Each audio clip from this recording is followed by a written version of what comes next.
Hello student, Shri Krishna college Manoharpur की online classes में मैं रमाकांत शर्मा आपका स्वागत करता हूं। ठीक है, और आज हम स्टार्ट करेंगे बीएससी फाइनल ईयर के लिए नामकरण की प्रक्रिया। मतलब हमारा चैप्टर चल रहा था नामकरण पद्धतियां। उस नामकरण पद्धति में हमने सबसे पहले द्विनामकरण पद्धति देखी थी। द्विनामकरण जो पद्धति थी, उस पद्धति के बाद हमने स्टार्ट किया था वर्गीकरण के साथ। हमने कुछ चरण बताए थे, उन चरणों में हमने लिया था वर्गीकरण को। आज हम बात करेंगे नामकरण की, कि जैसे मान लीजिए किसी भी पादप का हमने वर्गीकरण कर दिया, तो वर्गीकरण के अंतर्गत उसे किस आधार पर नाम दिया जाएगा, कैसे उसे नाम प्रदान किया जाएगा, इस प्रोसेस को बोलेंगे नामकरण या फिर नॉमेनक्लेचर।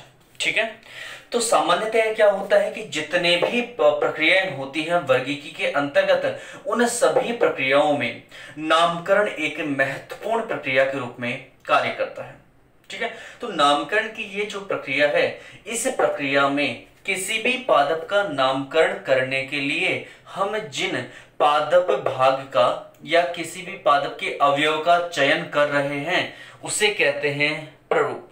ठीक है, तो नामकरण करने के लिए आप किसका चयन कर रहे हो, किसी पादप का चयन कर रहे हो या किसी पादप के भाग का चयन कर रहे हो। जैसे मान लीजिए आपने किसी पादप की टहनी ले ली और उस टहनी को दिखा करके आप बताओगे कि ये इस पादप की टहनी है, इसका कुल ये है, इसका प्रभाग ये है, इसका संवर्ग ये है, वंश ये है, जाति है। मतलब आपने पूरा जो वर्गीकरण किया था उसमें आपने नाम किसके आधार पर दिए हैं, इस टहनी को या इस प्रारूप को देख करके। तो इसे कहा जाता है प्ररूप या फिर टाइप। यानी कि नामकरण के लिए जिस पादप अवयव का, नामकरण के लिए हम जिस पादप अवयव का, अवयव मतलब भाग, जिस पादप भाग का प्रयोग कर रहे हैं उसे कहते हैं प्ररूप या फिर टाइप। ठीक है, और वह प्रक्रिया जिसके फलस्वरूप इस प्ररूप की सहायता से नामकरण किया जाता है उसे कहते हैं प्ररूपीकरण या फिर टाइपिफिकेशन। ठीक, तो यहां पर हम पढ़ रहे हैं नामकरण के बारे में। हमने पौधे का जो नामकरण था उसको नामकरण देने के लिए हमने किसी चीज को आधार बनाया। अब आधार हमने किसे बनाया, पादप के किसी अवयव को या भाग को, कि उस पादप के अवयव को देखकर हम बताएंगे कि इसका कुल क्या है, फाइलम और डिवीजन क्या है, संवर्ग क्या है, फैमिली क्या है, वंश क्या है, जाति क्या है। तो इस प्रारूप की, जिसको देखकर हम ये सब कुछ बता रहे हैं, सारे नाम दे रहे हैं, इस प्रारूप को कहा जाता है टाइप या इसे कहते हैं प्ररूप। और वह प्रक्रिया जिसके आधार पर इस प्ररूप की सहायता से क्या किया जाएगा, नामकरण किया जाएगा, उस क्रिया को कहते हैं प्ररूपीकरण या फिर टाइपिफिकेशन। ठीक है, तो ये प्रोसेस होता है टाइपिफिकेशन। मुख्य रूप से नामकरण की जो प्रक्रिया होती है वो किसके द्वारा संपन्न होती है, प्ररूपीकरण के द्वारा या फिर टाइपिफिकेशन के द्वारा। ठीक, तो नामकरण के लिए जिस पादप का प्रयोग किया गया या पादप के जिस भाग का प्रयोग किया गया उसे हम क्या कहते हैं, प्ररूप कहते हैं या फिर इंग्लिश में कहते हैं टाइप। ठीक है, अब जिस प्ररूप की हम बात कर रहे हैं, जिस टाइप की बात कर रहे हैं, उस टाइप को एक शीट पर व्यवस्थित किया जाता है। जैसे हमने कोई पादप का अवयव ले लिया, जैसे टहनी ले ली, मान लीजिए कोई छोटी शाखा ले ली जिस पर पत्तियां वगैरह लगे हुई हो, या कोई छोटा ही पौधा ले लिया, तो उस प्रारूप को हम क्या करेंगे, एक शीट पर व्यवस्थित करेंगे। किस पर व्यवस्थित करेंगे, एक शीट पर। इसे पादप संग्रहालय शीट कहा जाता है। क्या कहा जाता है इसे, पादप संग्रहालय शीट, या फिर इस शीट को हर्बेरियम शीट भी कहा जाता है। आई थिंक अब आप लोगों को ये क्लियर हो गया होगा हर्बेरियम नाम से, कि प्रैक्टिकल के अंदर एक फाइल बनाते हैं हम लोग, हर्बेरियम फाइल। उस पर कुछ शीट होती है वाइट कलर की, जिनके ऊपर हम कुछ पादपों को चिपकाते हैं। तो वो जो शीट होती है वो एक तरह से प्ररूप के रूप में काम करती है, एक तरह से टाइप के रूप में काम करती है, जिसके आधार पर हम ये बताते हैं कि भाई ये पादप हमने देखा था, इसका ये नाम है, इसका ये वर्ग है, इसकी ये जाति है, इसका ये कुल है। ठीक है, तो जिस पादप अवयव का हमें अध्ययन करना है या नामकरण करना है, उस पादप को हम किस पर व्यवस्थित करेंगे, एक शीट पर व्यवस्थित करेंगे। इस शीट को पादप संग्रहालय शीट या फिर हर्बेरियम शीट कहा जाएगा। ठीक है, इस शीट का जो साइज होगा वो 11.5 इंच से 17.5 इंच के बीच होगा। ठीक है, ये इसका क्या होगा साइज, किसके अनुसार, ICBN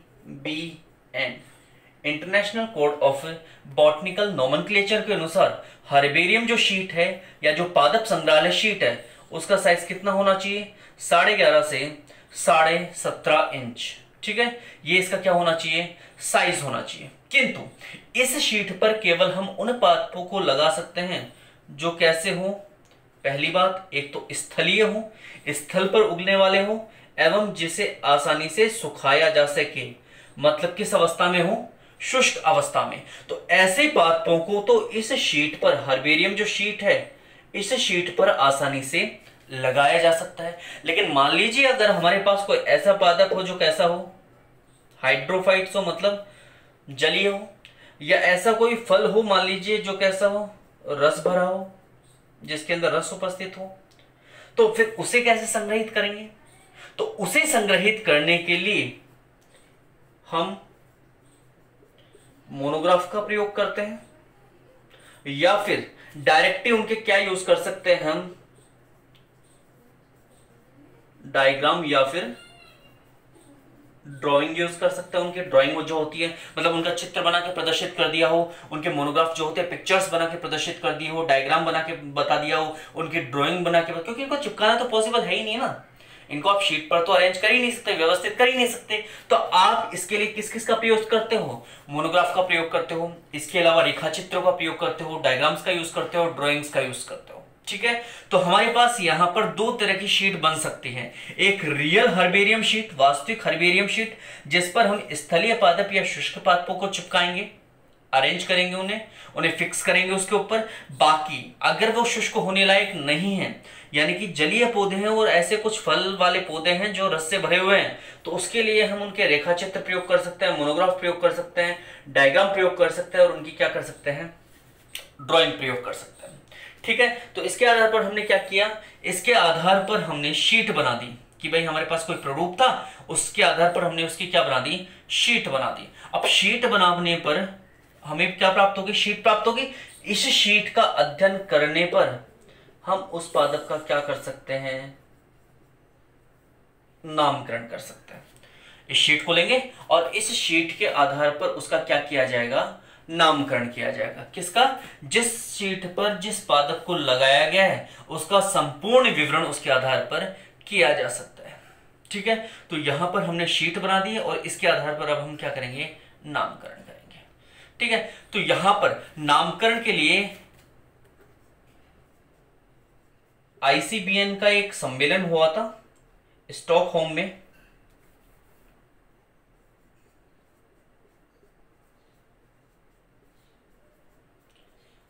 जिसे स्टॉकहोम कांग्रेस के नाम से जाना जाता है। इस सम्मेलन में ICBN कहता है कि किसी भी पादप का नामकरण करने हेतु या वर्गीकरण से संबंधित नाम देने हेतु हम किसका प्रयोग करेंगे, प्रारूपों का प्रयोग करेंगे। मतलब किसका प्रयोग करेंगे, टाइप्स का प्रयोग करेंगे, टाइप्स या प्रारूप का क्या करेंगे, प्रयोग करेंगे। और इसी समय स्टॉकहोम जो कांग्रेस के सम्मेलन हुआ था, उसी सम्मेलन में यह निर्धारित किया गया कि अब स्टार्टिंग से लेकर के, मतलब जो शुरू में नाम दे दिए गए हैं उनसे लेकर के जो नवीन तक नाम होंगे उन सभी को किस आधार पर व्यवस्थित किया जाएगा, प्रारूपों के अध्ययन के आधार पर। किस आधार पर व्यवस्थित किया जाएगा, प्रारूपों के अध्ययन के आधार पर। और यह सम्मेलन कब हुआ था, सन 1950 में। और इस सम्मेलन के आधार पर प्रारूपों के कुछ क्या बताए गए, प्रकार बताए गए थे। ठीक है, तो यहां तक क्लियर हो गया आपको। हमने नामकरण के लिए किसका प्रयोग किया है, प्रारूप का। प्रारूप क्या होते हैं, पादप के कोई निश्चित भाग या अवयव होते हैं जिनका प्रयोग नामकरण के लिए किया जाता है, और वह प्रक्रिया जिसके फलस्वरूप उन पादप अवयवों के आधार पर नामकरण किया जाता है उस प्रक्रिया को प्रारूपीकरण या फिर टाइपिफिकेशन कहते हैं। ठीक है, तो इन पादपों के प्रारूपीकरण के लिए या फिर इन्हें निर्मित करने के लिए कुछ शीट का प्रयोग किया जाता है, जिन्हें पादप संग्रहालय शीट या हर्बेरियम शीट कहा जाता है। मतलब इस शीट पर उन पादप के अवयवीय भागों को चिपकाया जाता है, जिसके आधार पर उनका प्ररूपीकरण किया जाएगा, मतलब नाम देने की प्रक्रिया को प्रारंभ किया जाएगा, फिर उनका नामकरण किया जाएगा। इसकी साइज कितनी होती है? 11.5 इंच से लेकर के 17.5 इंच तक। किसके अनुसार? ICBN के अनुसार। इस शीट पर स्थलीय अथवा शुष्क पादपों को आसानी से फिक्स किया जा सकता है या व्यवस्थित किया जा सकता है। लेकिन अगर कोई पादप ऐसे हो जो जलीय हो या जिनके साथ कोई रस वगैरह उपस्थित होते हैं, तो इन्हें सीधे ही शीट पर नहीं चिपकाया जा सकता। तो इन्हें शीट पर चिपकाने के स्थान पर उनके रेखाचित्र प्रयोग किए जा सकते हैं, उनके मोनोग्राफ प्रयोग किए जा सकते हैं, उनके कोई डायग्राम यूज किए जा सकते हैं, उनकी किसी ड्राइंग को यूज किया जा सकता है। ठीक है, तो ये प्रारूप थे जिनका प्रयोग नामकरण के लिए किया जाता है। लेकिन किसने बताया था कि प्रारूपों को प्रयोग करना है नामकरण के लिए? तो सन 1950 में स्टॉकहोम कांग्रेस, ये स्टॉकहोम कांग्रेस एक प्रकार का सम्मेलन था। किसका? ICBN का। तो इनका एक सम्मेलन था, स्टॉकहोम में हुआ था, जिसे स्टॉकहोम कांग्रेस के नाम से जाना जाता है। सन 1950 में हुआ था। उसमें ICBN ने निर्धारित किया था कि वर्गीकरण के पश्चात अगर आपको वर्गों के नाम यानी कि टैक्सा के अगर नाम देने हैं आपको, तो आप किसके आधार पर दोगे? प्रारूप के आधार पर। ठीक है, उसके बाद देखते हैं हम प्रारूपों के प्रकार। सबसे इंपॉर्टेंट पॉइंट है हमारे यहीं पर प्रारूपों के प्रकार, कि कौन कौन से प्रारूप या कौन कौन से टाइप हैं जिनका नामकरण में प्रयोग किया जाता है। ठीक है, तो सबसे जो पहला प्रयोग प्रारूप काम में लिया जाता है उसे कहते हैं होलो टाइप।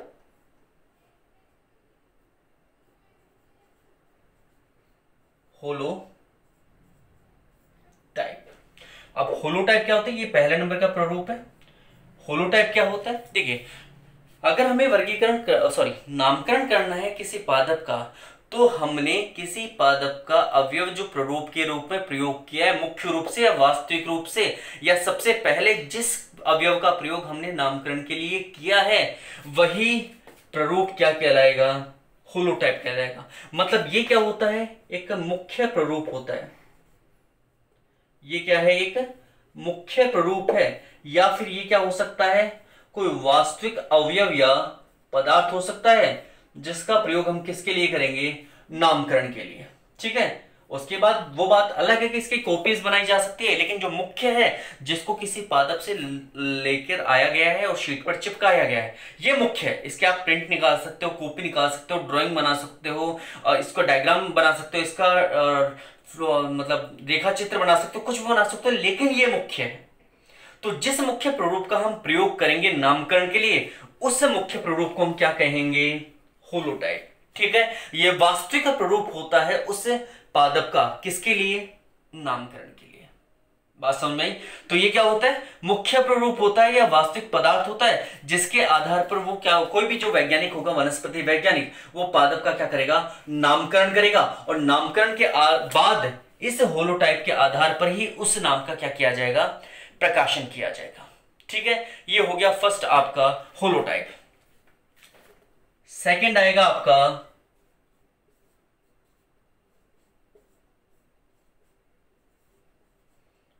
लैक्टोटाइप। यह है आपका सेकंड प्रारूप, जिसे कहा जाता है लैक्टोटाइप। अब लैक्टोटाइप क्या होता है? देखो, होलोटाइप जो आपने यूज किया है नामकरण के लिए, अगर किसी कारणवश होलोटाइप खो जाए,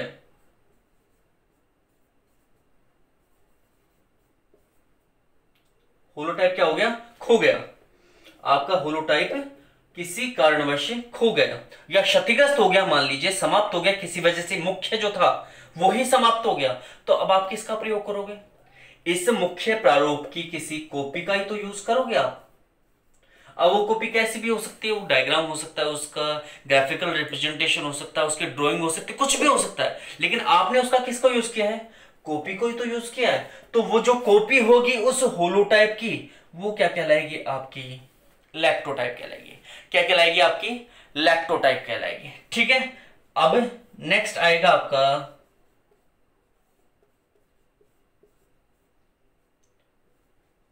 आइसोटाइप।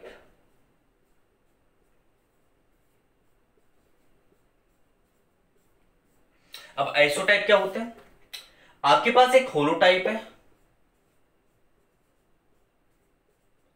आपने इस मुख्य होलोटाइप की क्या बना दी, कॉपी बना दी। आपके पास इस होलोटाइप की क्या है, चार अलग अलग क्या है इसकी कॉपीज हैं, ठीक है। ये डुप्लीकेट है, बिल्कुल सेम है होलोटाइप के, लेकिन ये चारों क्या हैं, चारों की चारों कॉपी हैं। कैसी कॉपी हैं, डुप्लीकेट कॉपी, जिनका प्रयोग भी नामकरण के लिए या प्रकाशन के लिए किया जा सकता है, ठीक है। तो मुख्य होलोटाइप की जो डुप्लीकेट कॉपीज होती हैं उन्हें क्या कहा जाता है, आइसोटाइप। क्या कहा जाता है, आइसोटाइप कहा जाता है। तो आइसोटाइप क्या हो गया, यह होलोटाइप की डुप्लीकेट कॉपी मानी जाती है इन्हें, और इनका प्रयोग भी नामकरण के लिए किया जा सकता है, ठीक है। ये हो गया आपका आइसोटाइप। अब आइसोटाइप के बाद आएगा पैराटाइप।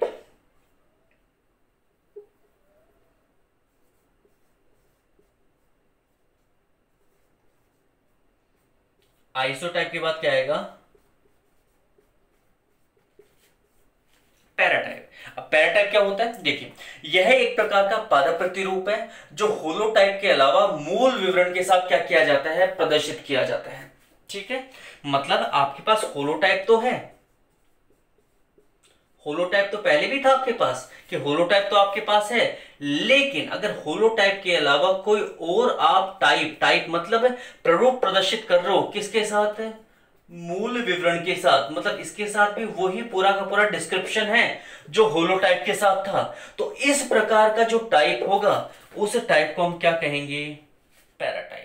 तो पैराटाइप आपने किसे कहा, कि यदि होलोटाइप के साथ साथ किसी और प्रारूप को मूल विवरण के साथ उद्धृत किया जाए या प्रस्तुत किया जाए या प्रकाशित किया जाए, तो वो जो दूसरा टाइप होगा उस टाइप को हम क्या कहेंगे, पैराटाइप, ठीक है। समझ में आया पैराटाइप क्या होता है। उसके बाद बात करते हैं हम सिन टाइप की। नेक्स्ट लेते हैं हम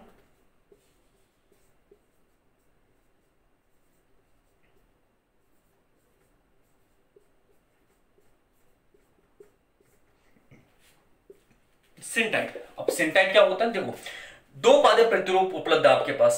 कितने पादप प्रतिरूप उपलब्ध है, दो। आपके पास पादपों के कितने प्रतिरूप हैं साहब, दो प्रतिरूप है। अब इन प्रतिरूपों में आपको यह नहीं पता कि भाई मैन कौन सा था, मुख्य कौन सा था, ठीक है। तो मान लीजिए आपके पास दो प्रतिरूप है, या किसी लेखक के पास किसी भी पादप के दो प्रतिरूप है। अब इन प्रतिरूपों में से एक प्रतिरूप को तो क्या बना देगा, मुख्य प्रतिरूप बना देगा। मुख्य प्रतिरूप मतलब एक को तो क्या बना देगा, होलोटाइप बना देगा, ठीक है।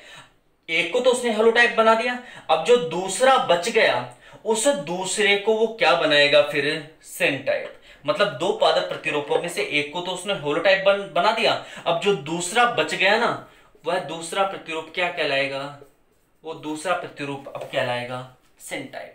तो समझ में आया सिनटाइप क्या होता है। सिनटाइप क्या होता है कि किसी लेखक के पास या किसी वैज्ञानिक के पास पादप के कितने प्रतिरूप हैं, मान लीजिए दो प्रतिरूप हैं। अब ये नहीं पता कि मुख्य प्रतिरूप कौन सा है, तो प्रकाशन के समय उस लेखक के द्वारा किसी एक प्रतिरूप को मुख्य प्रतिरूप बना दिया जाएगा, तो शेष बचा प्रतिरूप उस मुख्य प्रतिरूप का क्या कहलाएगा, सिनटाइप कहलाएगा।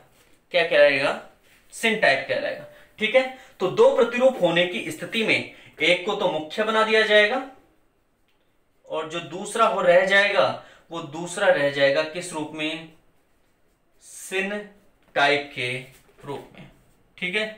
समझ में आपको सिन टाइप क्या होता है। नेक्स्ट सिन टाइप के बाद आएगा आपका को टाइप। कौन सा आएगा आपका,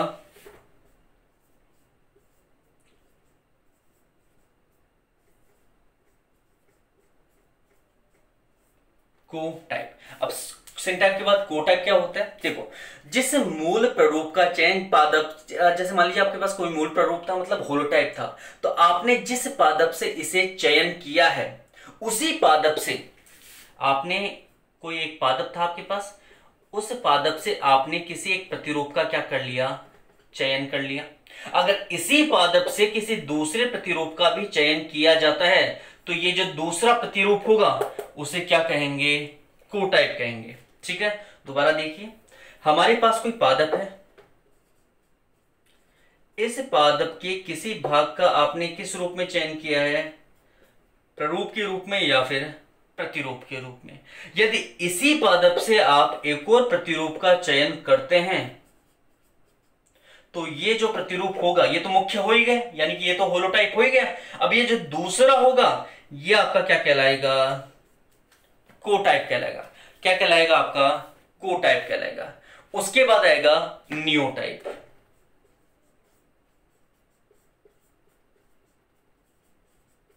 नेक्स्ट कौन सा आएगा आपके? नियोटाइप। अब नियोटाइप क्या होता है, ध्यान से सुनिए।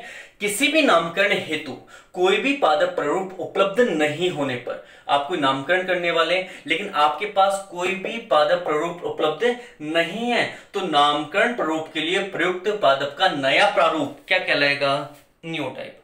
मतलब क्या है कि आप किसी पादप का नामकरण करना चाहते हैं लेकिन नामकरण के लिए आपके पास कोई भी प्रतिरूप उपस्थित नहीं है, कोई भी प्रतिरूप उपस्थित नहीं है, फिर भी आपको नामकरण करना है, तो आप क्या करोगे? आप उस पादप से नए प्रतिरूप का क्या करोगे? चयन करोगे। नए प्रतिरूप का क्या करोगे? चयन करोगे। और ये जो नया प्रतिरूप होगा, यह नया प्रतिरूप क्या कहलाएगा? आपका नियोटाइप कहलाएगा। क्या कहलाएगा? आपका नियोटाइप कहलाएगा। ठीक है। उसके बाद एक और आता है टोपोटाइप। लास्ट वन जो होता है उसमें एक और प्ररूप आता है जिसे कहते हैं टोपोटाइप। अब टोपोटाइप क्या होता है? देखिए, जब एक ही स्थल से मूल होलोटाइप के अलावा कई पादप प्रतिरूप एकत्रित किए जा सके, कि भाई एक तो होलोटाइप कर ही लिया, यहां से किसी स्थान से एक तो कर लिया आपने होलोटाइप, और इस होलोटाइप के अलावा आप अनेक प्रतिरूप और एकत्रित कर पा रहे हैं उसी स्थान से, तो सभी के सभी क्या कहलाएंगे? आपके टोपोटाइप। ठीक है। तो ये कुछ पादप प्रतिरूप थे जिनके आधार पर पादपों का क्या किया जाता है? नामकरण किया जाता है। ठीक है। एक बार दोबारा देख लीजिए। पहला है, जैसे ये तो हो गया आपका, एक बार बैक में चलते हैं। पहला टोपोटाइप। तो टोपोटाइप क्या हुआ? आपके पास कोई पादप था, किसी स्थान पर उगा हुआ कोई पादप था, तो आपने एक प्रतिरूप तो होलोटाइप के रूप में पृथक कर लिया और उसके बाद आप अनेक प्रतिरूप और बना रहे हैं उसका उसी स्थान से चयन करके, तो क्या कहलाएगा? आपका टोपोटाइप। नियोटाइप क्या कहलाएगा? आपके पास नामकरण के लिए कोई भी पादप प्रतिरूप उपस्थित नहीं था, कोई भी पादप प्रतिरूप उपस्थित नहीं था, तो नामकरण करना चूंकि आवश्यक है, अतः आपने किसी नए पादप प्रतिरूप का क्या किया? चयन किया, तब वह आपका क्या कहलाएगा? नियोटाइप कहलाएगा। उसके बाद आएगा कोटाइप। कोटाइप क्या होगा? आपके पास कोई पादप है, आपने उसका क्या बनाया? एक प्रतिरूप बनाया नामकरण के लिए, और उसी पादप का फिर आपने कोई और भाग लेकर दोबारा क्या बना दिया? उसका एक और प्रतिरूप बना दिया। तो ये जो पहला वाला प्रतिरूप था ये तो होलोटाइप कहलाएगा, लेकिन जो नया प्रतिरूप आपने बनाया है वो आपका क्या कहलाएगा? कोटाइप कहलाएगा। ठीक है। उसके बाद आ जाएगा सिनटाइप। सिनटाइप क्या होता है? मान लीजिए आपके पास दो प्रतिरूप हैं, उनमें से लेखक को या वैज्ञानिक को यह नहीं पता भाई कौन सा मुख्य है या किसके आधार पर नामकरण करना है, तो वो दो प्रतिरूपों में से एक प्रतिरूप को मुख्य मानते हुए दूसरे प्रतिरूप को क्या बना देगा? सिनटाइप बना देगा। मतलब दो प्रतिरूप थे तो एक को तो मुख्य बना देगा, तो शेष बचा हुआ दूसरा प्रतिरूप क्या कहलाएगा? सिनटाइप कहलाएगा। उसके बाद आ जाएगा पैराटाइप। पैराटाइप क्या होता है? आपको किसी पादप का नामकरण करना है, तो नामकरण तो आप किसके आधार पर करोगे? होलोटाइप के आधार पर। लेकिन होलोटाइप के साथ साथ अगर कोई और प्रतिरूप भी उपस्थित हो उसके मूल विवरण के साथ, तो इस प्रकार का प्रतिरूप जो दूसरा प्रतिरूप है, इस प्रकार का प्रतिरूप क्या कहलाएगा? आपका पैराटाइप कहलाएगा। ठीक है। उसके बाद आ गया आइसोटाइप। आइसोटाइप क्या होगा? आपके पास एक मुख्य प्रतिरूप है, आपने उसकी बहुत सारी क्या बना दी? कॉपीज बना दी, सेम कॉपी बनाई है, आइडेंटिकल कॉपीज बनाई हैं। ये आइडेंटिकल या डुप्लीकेट जो कॉपीज होंगी वो इस होलोटाइप की क्या कहलाएंगी? आइसोटाइप कहलाएंगी, जिसका प्रयोग आप लैक्टोटाइप के रूप में कर सकते हैं। लैक्टोटाइप क्या होता है? जब आपका होलोटाइप खो जाएगा, मतलब ये मैन खो गया, तो आप डुप्लीकेट कॉपीज का यूज कर सकते हो ना, या फिर आप सिनटाइप का भी यूज कर सकते हो, या आप पैराटाइप का भी यूज कर सकते हो, किसी का भी यूज कर सकते हो आप, कि आपका मुख्य प्रतिरूप जो था यानी कि होलोटाइप जो था वो खो गया, तो आप इनमें से किसी भी प्रतिरूप का उपयोग कर सकते हो। तो शेष जो प्रतिरूप होंगे जिनका प्रयोग किया जाएगा उन्हें क्या कहा जाएगा? लैक्टोटाइप।